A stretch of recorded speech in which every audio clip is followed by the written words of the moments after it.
Selamat malam Bapak Ibu sekalian. Kita bersyukur ada kesempatan bagi kita untuk bersama-sama dalam ibadah persekutuan usia emas, persekutuan kaum pria dan juga persekutuan kaum perempuan. Khususnya bagi Bapak Ibu anggota persekutuan usia emas, pastilah dengan pembatasan usia untuk menghadiri pertemuan-pertemuan ibadah di gedung gereja, Bapak Ibu pasti sangat rindu untuk bisa bertemu dengan jemaat yang lain, tetapi oleh karena alasan-alasan pembatasan dalam masa pandemi, kita harus menyesuaikan diri. Tapi kiranya melalui ibadah online yang kita upayakan untuk terus terselenggara setiap hari Minggu malam, dalam ibadah gabungan Persimas, Perkarya dan Perkawan, kerinduan kita untuk memuji Tuhan, bersekutu bersama, ini dapat kita terus lakukan bagi kemuliaan Tuhan. Mari kita menyanyikan sebuah pujian, Hanya Yesus Jawabanku. Kalau ku cari damai, hanya ku dapat dalam Yesus. Kalau ku cari ketenangan, hanya ku temui di dalam Yesus. Tak satu pun dapat menghiburku, tak seorang pun dapat menolongku.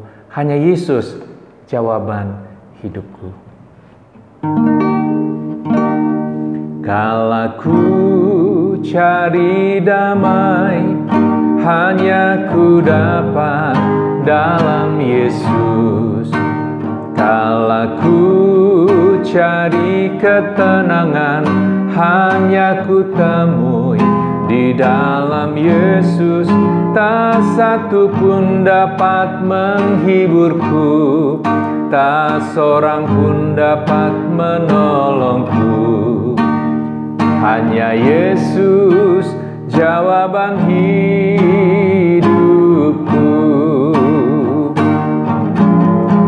Bersama Dia hatiku damai, walau dalam lembah kekelaman.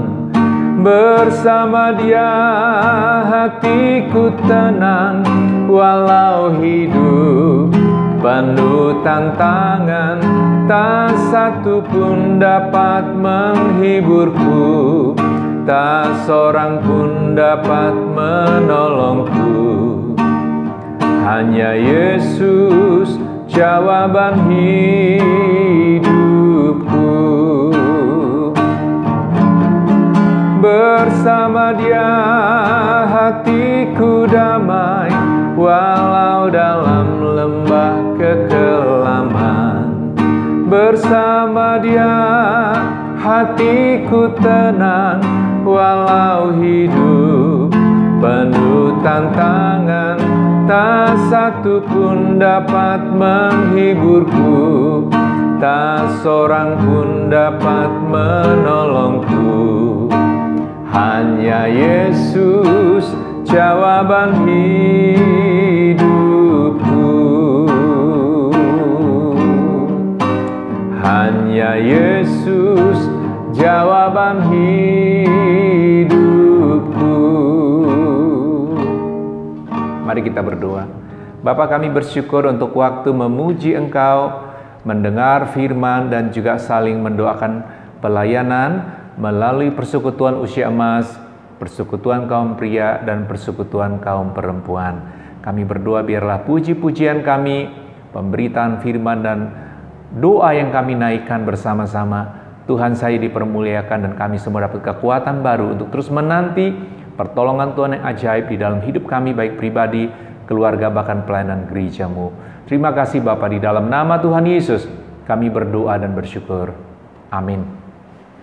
Bapak Ibu Saudara, kita tahu bahwa di dalam kita menanti pertolongan Tuhan yang ajaib di dalam kehidupan kita, seringkali ada muncul pikiran-pikiran yang lemah tentang apakah Tuhan akan sanggup melepaskan kita dari situasi yang berat ini, memberi jawaban-jawaban yang dapat meneduhkan hati kita, tetapi kita percaya bahwa memang Tuhan yang sudah selamatkan kita, maka sebagai orang benar Dia senantiasa melindungi dan menjaga kita karena kita adalah milik-Nya.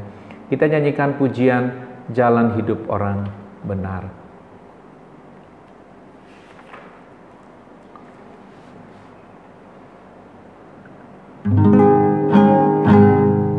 Jalan hidup orang benar cahaya firman Tuhan. Jalan hidup orang benar semakin terang hingga rembang tengah hari. Apabila ia jatuh, tidaklah dibiarkan sampai tergeletak, sebab tangan Tuhan jua yang menopangnya dan membangunkan dia kembali. Jalan hidup, jalan hidup orang benar diterangi oleh cahaya firman Tuhan. Jalan hidup orang benar semakin terang hingga rembang tengah hari. Apabila ia jatuh, tidaklah dibiarkan sampai tergeletak, sebab tangan Tuhan jua yang menopangnya dan membangunkan dia kembali. Sebab tangan Tuhan jua yang menopangnya dan membangunkan dia kembali. Bapak Ibu, kita akan membaca dan merenungkan firman Tuhan. Tetapi mari terlebih dahulu kita menyanyikan sebuah pujian dari Kemenangan Iman nomor 97, Pakai Hidupku Ya Tuhan. Kemenangan Iman nomor 97, Pakai Hidupku Ya Tuhan.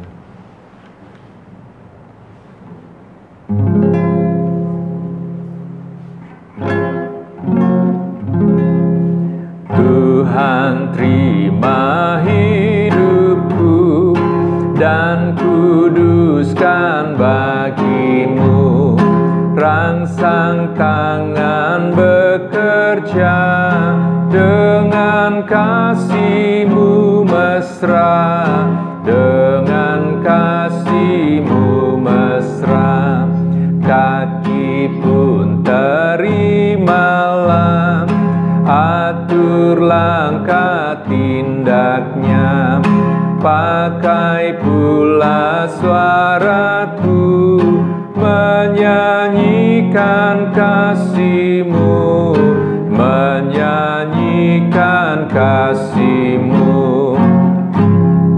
Harta kekayaanku ku serahkan padamu. Usiaku pakailah terus memuji-Mu sungguh, terus memuji-Mu sungguh. Buatlah kehendakku sama dengan hasrat-Mu, pakai juga hatiku jadi takhta bagi-Mu, jadi takhta bagi-Mu. Mari kita berdoa. Bapa, kami akan membaca firman Tuhan dan merenungkan kebenarannya. Berbicaralah kepada kami melalui firman-Mu, supaya apa yang kami baca dapat kami mengerti, dan hidup kami semakin selaras dengan kehendak Tuhan, dan usia yang Kau beri kepada kami dipakai bagi kemuliaan Tuhan. Terima kasih Bapa, di dalam nama Tuhan Yesus kami berdoa dan bersyukur. Amin. Bapak Ibu sekalian, saya mengajak kita untuk membaca bersama-sama dari firman Tuhan dari kitab Keluaran, pasal yang ke-14, Keluaran 14. Saya akan membaca untuk kita ayat yang ke-13 sampai dengan ayat yang ke-31, demikianlah firman Tuhan. Tetapi berkatalah Musa kepada bangsa itu, "Janganlah takut, berdirilah tetap dan lihatlah keselamatan dari Tuhan yang akan diberikannya hari ini kepadamu. Sebab orang Mesir yang kamu lihat hari ini, tidak akan kamu lihat lagi untuk selama-lamanya. Tuhan akan berperang untuk kamu dan kamu akan diam saja." Berfirmanlah Tuhan kepada Musa, "Mengapa engkau berseru-seru demikian kepadaku? Katakanlah kepada orang Israel supaya mereka berangkat. Dan engkau angkatlah tongkatmu dan ulurkanlah tanganmu ke atas laut dan belahlah airnya, sehingga orang Israel akan berjalan dari tengah-tengah laut di tempat kering. Tetapi sesungguhnya aku akan mengeraskan hati orang Mesir, sehingga mereka akan menyusul orang Israel dan terhadap Firaun dan seluruh pasukannya, keritanya dan orangnya yang berkuda, aku akan menyatakan kemuliaanku. Maka orang Mesir akan mengetahui bahwa akulah Tuhan, apabila aku memperlihatkan kemuliaanku terhadap Firaun, keritanya dan orangnya yang berkuda."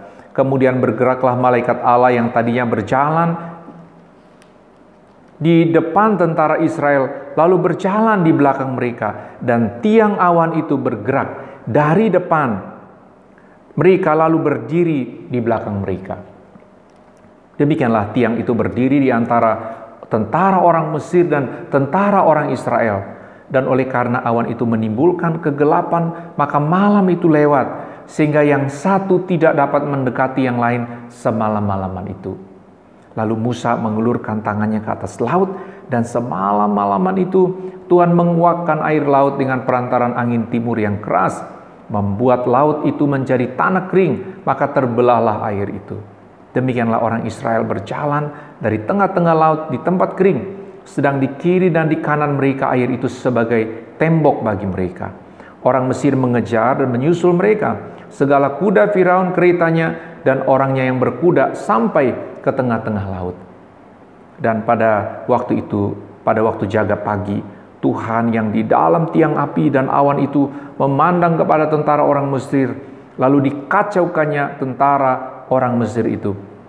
Ia membuat roda keritanya berjalan miring dan maju dengan berat, sehingga orang Mesir berkata, "Marilah kita lari meninggalkan orang Israel, sebab Tuhanlah yang berperang untuk mereka dan melawan Mesir."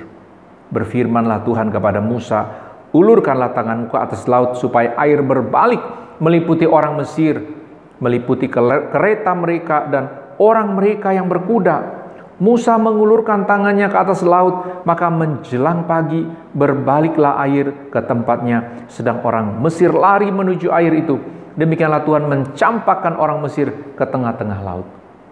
Berbaliklah segala air itu lalu menutup kereta dan orang berkuda dan dari seluruh pasukan Firaun yang telah menyusul orang Israel itu ke laut. Seorang pun tidak ada yang tinggal dari mereka. Tetapi orang Israel berjalan di tempat kering dari tengah-tengah laut, sedang di kiri dan di kanan mereka air itu sebagai tembok bagi mereka. Demikianlah pada hari itu Tuhan menyelamatkan orang Israel dari tangan orang Mesir, dan orang Israel melihat orang Mesir mati terhantar di pantai laut. Ketika dilihat oleh orang Israel betapa besarnya perbuatan yang dilakukan Tuhan terhadap orang Mesir, maka takutlah bangsa itu kepada Tuhan, dan mereka percaya kepada Tuhan dan kepada Musa hambanya itu. Bapak Ibu yang berbahagia adalah mereka yang mendengar firman dan juga melakukannya dalam kehidupan.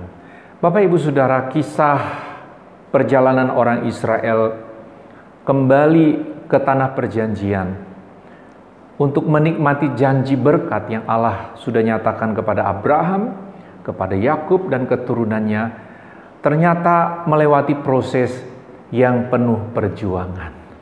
Bapak Ibu Saudara, hal ini terjadi bukanlah untuk menghancurkan umat Allah. Sesungguhnya mereka harus melalui perjalanan panjang ini oleh karena di dalamnya Tuhan memiliki rancangan yang kuat, supaya waktu mereka mengalami banyak tantangan, mereka juga banyak pengalaman, mengalami pertolongan Tuhan yang ajaib dalam kehidupan mereka. Bapak Ibu Saudara, sepanjang bulan Oktober dan November ini tema kita bicara mengenai pertolongan Tuhan yang ajaib. Kita sudah kembali mempelajari, mengkhotbahkan peristiwa-peristiwa ajaib yang Tuhan buat di dalam kehidupan bangsa Israel, baik melalui Nabi Elia, Nabi Elisa, bahkan juga dalam bulan November ini pertolongan Tuhan ajaib dalam kisah-kisah orang Israel di negeri pembuangan. Supaya kita tahu Tuhan yang sama waktu Israel ada di negeri asal mereka, Tuhan yang sama juga di negeri asing memberi pertolongannya yang ajaib. Nah, Bapak Ibu, hari ini pada waktu kita membaca kisah Keluaran pasal 14, kita menemukan juga satu kisah di mana Allah menyatakan pertolongannya yang ajaib dengan melepaskan Israel dari ketakutan mereka, dari kekhawatiran mereka, dari satu situasi yang krisis ketika tentara Firaun kembali mengejar mereka. Kalau kita membaca Keluaran pasal 14, kita tahu bahwa Allah sendirilah yang berkata kepada Musa demikian dalam pasal 14 ayat yang pertama. Berfirmanlah Tuhan kepada Musa demikian, katakanlah kepada orang Israel supaya mereka balik kembali dan berkemah di depan Pihahirot antara Migdol dan laut, tepat di depan Baal Zephon. Berkemahlah kamu di tepi laut. Maka Firaun akan berkata tentang orang Israel, mereka telah sesat di negeri ini, padang gurun telah mengurung mereka. Aku akan mengeraskan hati Firaun sehingga ia mengejar mereka, dan terhadap Firaun dan seluruh pasukannya aku akan menyatakan kemuliaanku, sehingga orang Mesir mengetahui bahwa akulah Tuhan. Lalu mereka berbuat demikian. Jadi kisah ini sudah Allah sampaikan kepada Musa, waktu kalian berbalik, nanti Firaun berpikir bahwa kalian tersesat di padang gurun, sehingga aku akan menyatakan kemuliaanku. Tapi Bapak Ibu, ternyata pada waktu peristiwa ini mulai mendekati titik final, di mana Allah akan menyatakan kemuliaannya, ternyata orang Israel, bahkan Musa sendiri, mengalami ketakutan yang luar biasa. Karena pada saat dikatakan oleh firman Tuhan dalam ayat yang ke-10, ketika Firaun telah dekat, orang Israel menoleh, maka tampaklah orang Mesir bergerak menyusul mereka. Lalu sangat ketakutanlah orang Israel dan mereka berseru-seru kepada Tuhan. Bahkan kalau kita baca lebih lanjut, mereka mulai mempersalahkan pemimpin, ayat yang ke-11, dan mereka berkata kepada Musa, apakah karena tidak ada kuburan di Mesir maka engkau membawa kami untuk mati di padang gurun ini? Apakah yang kau perbuat ini terhadap kami dengan membawa kami keluar dari Mesir? Jadi Bapak Ibu sekalian, Tuhanlah yang memimpin perjalanan ini. Tuhanlah yang telah memberi arah kepada orang Israel. Tuhanlah juga yang berkata kepada Musa untuk kembali berkemah. Nanti kalau Firaun melihat bahwa seolah kalian tersesat, aku akan menyatakan kemuliaanku. Tetapi pada waktu kisah ini mulai mencapai titik di mana Allah menyatakan kemuliaan dengan dahsyat, yang timbul dari pihak orang Israel adalah ketakutan. Bahkan mereka seolah-olah menyesali kenapa harus keluar dari Mesir. Kalau dalam konteks kita Bapak, secara cepat saya hubungkan seperti menyesali bahwa kita sudah menjadi seorang percaya, di mana kita tidak bisa lagi melakukan usaha-usaha untuk pembelaan diri atau tindakan-tindakan yang mungkin sebagai manusia kita rasa bisa dilakukan sebelum kita mengenal Tuhan. Tapi Bapak Ibu, pada saat Musa dikatakan, ayat yang ke-13 memberi kekuatan, semangat kepada orang Israel, dikata, janganlah takut, berdiri tetap, lihatlah keselamatan dari Tuhan yang akan diberikannya hari ini kepadamu, sebab orang Mesir yang kamu lihat hari ini tidak akan kamu lihat lagi untuk selama-lamanya. Tuhan akan berperang untuk kamu dan kamu akan diam saja. Pada waktu Musa mendengar orang Israel seperti menyesali situasinya, dia sebagai pemimpin yang sudah mendengar janji Tuhan, dia menguatkan bangsa itu. Tetapi ayat yang ke-15, berfirmanlah Tuhan kepada Musa, mengapa engkau berseru-seru demikian kepadaku? Katakanlah kepada orang Israel supaya mereka berangkat. Jadi ternyata Musa, dia masih berseru, masih bagaimana ini Tuhan, seperti itu. Karena dia terjepit satu sisi, dia sudah mendengar janji Tuhan, bahwa Tuhan akan berperang bagi mereka, Tuhan akan menyatakan kemuliaannya, tetapi di belakang, dia sudah melihat bagaimana tentara Firaun mengejar. Di depan itu ada laut yang tak terseberangi, dan di tengah-tengah Musa, bangsa Israel yang mengeluh, mempersalahkan, menyerang dia, mengkritik dia, mengintimidasi dia dengan kata-kata penyesalan. Waktu itulah kemudian Tuhan menyatakan perintahnya dan berkata, dan engkau angkatlah tongkatmu dan ulurkanlah tanganmu ke atas laut dan belahlah airnya, sehingga orang Israel akan berjalan dari tengah-tengah laut di tempat kering. Bapak Ibu, kita sudah membaca kisah ini tadi pada waktu Musa melakukan bagiannya, tongkat Tuhan di tangan dia, maka air laut itu terbelah dan orang Israel berjalan ya dengan air seperti tembok kiri kanan. Mereka berjalan terus, lalu di belakang mereka di antara pasukan Mesir dan orang Israel, Tuhan ada tiang awan bergerak dari depan, lalu ada di belakang, sehingga orang Mesir, tentara Mesir tidak bisa melihat mereka. Dan dikatakan sepanjang malam itu Bapak Ibu, sampai orang Israel berhasil menyeberang ke seberang, maka barulah laut itu kembali dan menutupi pasukan Mesir yang mengejar mereka. Bapak Ibu Saudara sekalian, kisah pertolongan Tuhan yang ajaib dalam kisah orang Israel menyeberang laut Tebrau mungkin sudah sering kali kita dengar. Tapi saya mau tunjukkan bagaimana kebenaran ini juga bisa berkaitan dengan kita. Bukankah kita sebagai orang percaya, kita juga disebut sebagai milik Tuhan. Kita disebut anak-anak Tuhan. Roh Kudus tinggal di dalam kita dan memeteraikan keselamatan kita. Kita sudah mendengar janji penyertaan Tuhan sampai kepada akhir zaman. Kita sudah mendengar bagaimana Tuhan Yesus berkata bahwa sehelai rambut kita pun rambut di kepala kita Tuhan hitung, Tuhan tahu jumlahnya. Artinya apa? Tidak ada sesuatu pun yang terjadi dalam hidup kita di luar kendali Tuhan. Kita dalam satu situasi yang sangat aman. Saya sering berkata bahwa kita akan baik-baik saja di dalam tangan Bapa yang mengasihi kita. Tetapi Bapak Ibu, kita harus jujur, bukan? Seringkali ada situasi yang sangat berat di mana kita terjepit, waktunya sangat dekat. Kita seperti menghadapi satu deadline. Kita mungkin seperti orang Israel mulai mempersalahkan, kenapa begini, kenapa begitu. Bahkan sebagian orang yang sudah jadi pengikut Yesus mungkin menyesali, aduh coba dulu ya, saya tidak jadi Kristen, ini akan lebih mudah ya. Maksudnya bisa melakukannya dengan cara yang tidak benar. Bapak Ibu Saudara, tidak boleh demikian. Kita tahu pada waktu situasi krisis, waktu Musa melakukan bagiannya dan mereka terus melangkah menuju tujuan mereka atas pertolongan Tuhan yang ajaib, tepat pada waktunya sesuatu terjadi. Itu sebabnya kalau kita sedang dalam satu situasi yang krisis hari ini, kita harus tetap percaya bahwa janji Tuhan meliputi sampai kepada akhir zaman. Janji Tuhan sampai kepada surga mulia. Hidup singkat dalam dunia ini, Tuhan yang sama menjamin kita. Tuhan pelihara. Karena apa? Kita ada tujuan yang harus kita selesaikan. Bapak Ibu, kita ada di muka bumi ini untuk tujuan Tuhan. Bukan untuk tujuan pribadi kita. Sehingga kalau kita masih dapat peluang hidup, meskipun ada banyak tantangan dan kesulitan, semua ini Tuhan izinkan terjadi supaya kita tetap bertekun, percaya, mengandalkan Tuhan saja, dan tetap memuliakan Dia. Jadi seburuk-buruknya keadaan kita, yang menurut pandangan kita, menurut pandangan orang, sekritis-kritisnya situasi, dan sesusah-susahnya hidup kita hari ini, kita jangan pernah lemah mempercayai Tuhan. Jangan mau kembali hidup seperti masa lalu. Jangan mau bersekutu dengan orang-orang jahat untuk berhasil dalam hidupmu. Jangan mau bersekutu atau bersahabat dengan setan, ya, terlibat dengan orang-orang yang menggunakan kuasa kegelapan. Untuk apa? Untuk membela hak-hak atau mungkin yang engkau pikir bisa dicapai dengan kekerasan. Bapak Ibu Saudara, kita orang Kristen, dimanapun kita ada, kita mau hidup mengandalkan Tuhan, menanti pertolongan Tuhan yang ajaib.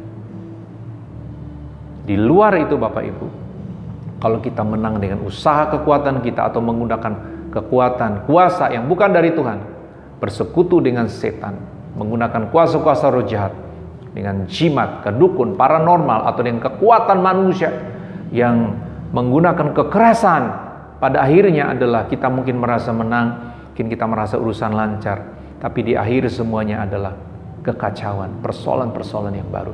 Dan itu mari meskipun kadang berjalan lambat, seperti berat nampaknya, berdoa, berserah kepada Tuhan, tetap ikut yang benar, dan menanti pertolongan Tuhan yang ajaib, mengikuti prosesnya dengan baik. Apapun yang kita dapat di akhirnya, Kalau itu adalah bagian kita, adalah berkat Tuhan, ini akan membawa sejahtera bagi kita, keluarga, bagi pekerjaan, dan bagi banyak orang. Mari kita berdoa. Bapa, hari ini kami kembali membaca kisah orang Israel menyeberang Laut Teberau. Situasi yang sangat kritis. Dari belakang pasukan Firaun mengejar mereka. Di hadapan mereka seperti ada hambatan tak terseberangi, yaitu Laut Teberau. Mereka mulai mempersalahkan. Mereka mulai mempersalahkan pemimpin. Mulai mempersalahkan keputusan untuk keluar dari Mesir, meninggalkan masa lalu mereka. Tetapi kami tahu pada akhirnya Engkau menyatakan kuasa-Mu, supaya kemuliaan-Mu dinyatakan dalam hidup bangsa ini, supaya Tuhan dimuliakan. Bapa, kami tahu kami hidup singkat dalam dunia. Kami anak-anak-Mu yang sudah diselamatkan oleh Tuhan. Situasi hidup kami berbeda-beda. Ada yang nampak mengalami cukup sehat, lancar semua. Ada juga di antara kami yang menghadapi duka cita, kesedihan di luar dugaan. Tantangan-tantangan yang seperti tak habis-habisnya. Beberapa di antara kami harus bergumul oleh karena rasa masa tua, sakit, kesulitan-kesulitan keuangan. Tapi ajarlah kami untuk percaya bahwa pertolongan Tuhan yang ajaib itu kami tetap harapkan dan nantikan. Karena di luar pertolongan Tuhan, kalau kami mengupayakan dengan cara yang jahat, cara yang salah, kami tahu meskipun nampaknya kami berhasil dan sukses melaluinya, tetapi tidak akan menghasilkan kemuliaan bagi-Mu. Terima kasih Bapa. Di dalam nama Tuhan Yesus kami berdoa dan bersyukur. Amin. Bapak, Ibu, Saudara, kita akan memberi persembahan bagi pekerjaan Tuhan melalui persekutuan baik Persimas, kemudian Perkarya dan juga Perkawan. Kita nyanyikan pujian Kemenangan Iman nomor 177. Kemenangan Iman nomor 177.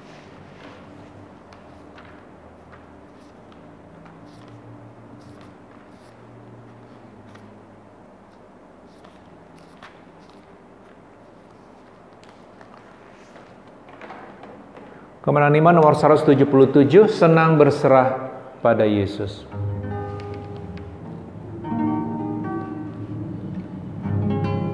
Senang berserah pada Yesus, ku tahu kasih-Nya cukuplah. Meski bergerak zaman masa, tetap Tuhanku lindunglah. Muhalis Engkau batu zaman, kekal dan teguh selamanya. Engkaulah kubu yang teraman, ku berteduh senang dalamnya. Senang berserah pada Yesus, bebanku yang berat ringanlah. Dekat salibnya aku rasa, segar dan iman kuatlah. Muhalis Engkau batu zaman, kekal dan teguh selamanya. Engkaulah kubu yang teraman, ku berteduh senang dalamnya. Mari kita berdoa. Bapa, kami sudah memuji Engkau, mendengar firman, dan juga memberi persembahan kami bagi pekerjaan-Mu. Uang yang kami beri tidaklah sebanding dengan cinta Tuhan atas hidup kami, terlebih pengampunan dosa, kepastian surga, dan jaminan penyertaan Tuhan sampai akhir dunia bagi hidup kami. Tetapi kami memberi sebagai tanda syukur dan tanda kasih kami kepada Tuhan. Kiranya hati yang lemah Tuhan kuatkan kembali, dan yang sakit Tuhan beri kesembuhan, dan yang sedang berduka Tuhan hiburkan. Kami berdoa biarlah selama masa pandemi ini ada kekuatan baru bagi kami sekalian, khususnya untuk orang-orang tua kami dalam persekutuan usia emas, supaya sukacita kehidupan, semangat melayani Tuhan tak pudar, dan kekuatan dari Tuhan berlimpah-limpah, sehingga di dalam usia emas ini sungguh-sungguh mereka hidup menyaksikan akan Engkau, bahwa di dalam Tuhan ada kekuatan menjalani setiap hari. Setiap pria kami doakan sepanjang minggu ini dalam memimpin keluarga, dalam menyelesaikan pekerjaan dan perjalanan-perjalanan ditempuh, berhasilkan Engkau. Dan setiap kaum perempuan yang juga bekerja atau sudah berkeluarga, membangun usaha apa saja, atas hidup mereka pun Tuhan mau kuatkan. Dan biarlah dalam sukacita daripada-Mu saja kami sepanjang hidup, senantiasa mengandalkan Engkau dan menanti pertolongan-Mu yang ajaib dengan penuh iman, sabar menanti waktu Tuhan. Terima kasih Bapa, di dalam nama Tuhan Yesus kami berdoa dan bersyukur. Amin. Bapak Ibu sekalian, khususnya persekutuan Usia Emas, Berkah dan Perkawan, demikianlah ibadah kita. Kita akan ketemu lagi minggu depan, dan khusus untuk minggu depan karena bersamaan dengan perkunjungan pengurus daerah, nanti pengurus masing-masing akan mengatur apakah siaran ibadah dilangsungkan lewat channel YouTube atau kita masing-masing akan menggunakan aplikasi Zoom. Nanti berita ini akan disampaikan langsung oleh setiap pengurus melalui grup WhatsApp masing-masing. Jadi sekali lagi Tuhan Yesus memberkati, sampai jumpa minggu depan.